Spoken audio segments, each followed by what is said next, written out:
పురాణ ఇతిహాసం మహాభారతాన్ని సినిమాగా తీయాలంటే దానికోసం అయ్యే బడ్జెట్లు, కేటాయించాల్సిన సమయం, భారీ సెటప్ల గురించి ఫిల్మ్ మేకర్స్ చాలా భయపడుతుంటారు. భారీతనం నిండిన సెట్లు, costumes, visual graphics, star casting, పారిశోతికాలు వగైరా వగైరా చాలా విషయాలు గడిపిస్తాయి. భారతీయ ప్రేక్షకులకు అదృష్టవశాత్తు బుల్లితెరపై పరిమిత బడ్జెట్ సీరియళ్లతో మహాభారతం కథలను వీక్షించే అవకాశం అయితే కలిగింది.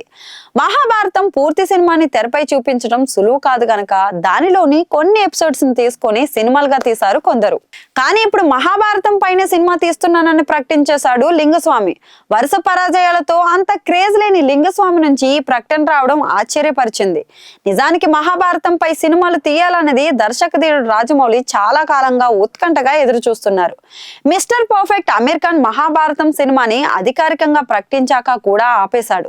1000 కోట్ల బడ్జెట్ తో రిలయన్స్ ఎంటర్టైన్మెంట్ సమర్పణలో మహాభారతం సిరీస్ ని అమీర్ ఖాన్ భారీగా ప్లాన్ చేసుకున్నాడు, కానీ ఫెయిల్ అయ్యాడు. బాహుబలి తర్వాత రాజమౌళి మహాభారతం ఆధారంగా సినిమాలు చేస్తారని కథనాలు కూడా వచ్చాయి.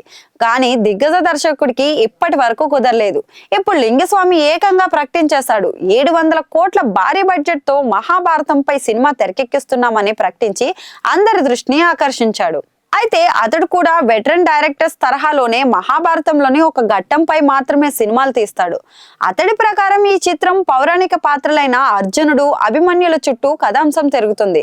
అత్యాధునిక సాంకేతిక పరిజ్ఞానాన్ని ఉపయోగించి మహాభారతాన్ని 2 భాగాలుగా నిర్మించాలని లింగస్వామి అయితే భావిస్తున్నాడు.